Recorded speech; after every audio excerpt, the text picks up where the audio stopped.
Mahal na mahal ni Mario si Greta. Simula pa lang, alam niyang siya ng babaeng gusto niyang makasama habang buhay. Para siyang naengkanto sa ganda nito. Maputi, mahaba ang buhok, at may ngiting kaya yung tunawin ng puso niya. Kahit na sinasabi ng ibang tao na may kakaiba kay Greta, wala siyang pakialam. Para sa kanya, siya ay perpektong babae. Noong niligawan niya ito, tila ba hindi rin naman mahirap kuhanin ang matamis nitong oo. Napakabilis ng mga pangyayari. Pagkatapos ng 3 buwan, naging magkasintahan sila. At makalipas lang ang 1 taon, naglive-in na sila sa isang lumang bahay sa gilid ng bayan, malayo sa gulo ng lungsod, tahimik at perpekto para sa kanilang dalawa. Akala niya perpekto ang buhay niya. Akala niya ito na ang happy ending niya. Hanggang sa isang gabi ng Disyembre. Han, pupunta ako sa bayan. May bibilhin lang ako. Sabi ni Greta habang kinukuha ang kanyang bag. Anong bibilhin mo? Tanong ni Mario. Nagtataka. Late na ah. Ngumiti lang ito. Basta, antayin mo na lang ako. At lumabas na ito ng bahay. Walang nagawa si Mario kundi hintayin ito. Hindi naman siya seryoso, pero may bumabagabag sa kanya. Mula pa lang kasi noong nagsama sila, napansin niyang may mga gabi talagang umaalis si Greta nang hindi sinasabi kung saan pupunta. At ngayong gabi, sumama ang kutob niya. Kaya sinundan niya ito. Malamig ang hangin habang naglalakad si Mario sa madilim na eskinita. Hindi siya marunong maniktik, kaya dahan-dahan lang siyang sumusunod mula sa malayo. Nakita niyang pumasok si Greta sa isang lumang bahay na may dulo ng kalsada. Tila abandonado, pero may liwanag mula doon. Parang may tao. Dahan-dahan siyang lumapit. Sumilip siya sa bintana at ang nakita niya ay bumaligtad ang sikmura niya.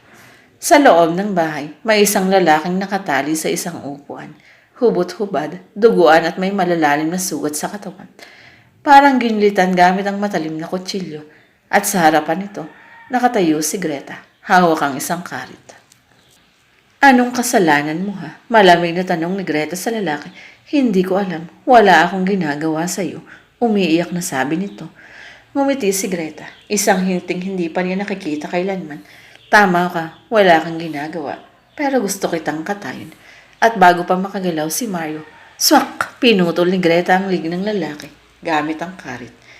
Kitang-kita ni Mario kung paano bumagsak ang ulo nito sa sahig habang bumubulwak ang dugo sa katawan nito. Nanginginig siya. Hindi siya makagalaw. Parang nanigas ang buong katawan niya sa takot. At bago pa siya makatakbo, biglang lumingon si Greta.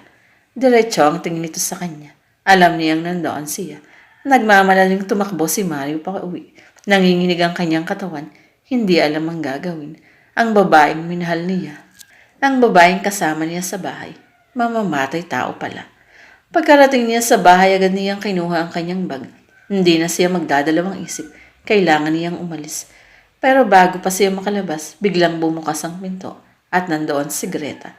Walang bahid ng pagod. Walang bahid ng takot. Pero may bahid ng dugo ang kanyang damit. Ngumiti ito. Han, saan ka pupunta? Hindi siya nakasagot. Lumapit si Greta. Unti-unting inilabas ang karit mula sa likod nito. Bakit parang takot na takot ka? Napaatras si Mario. Hindi niya alam ang sasabihin. Hindi niya alam kung paano ipapaliwanag na nakita niya ang ginawa nito. At bago pa siya makasagot, may sinabi si Greta na nagpatayo sa balahibo niya. Akala mo ba ikaw ang unang nagmahal sa akin? Nagkibit balikat ito, saka ngumiti ng matamis. Hindi ikaw ang una, pero ikaw ang susunod. Kinabukasan natagpuan ng mga kapitbahay ang bahay ni Mario at Greta. Bukas ang pinto, malamig ang paligid, at sa gitna ng salas may isang lamesa na may 2 upuan.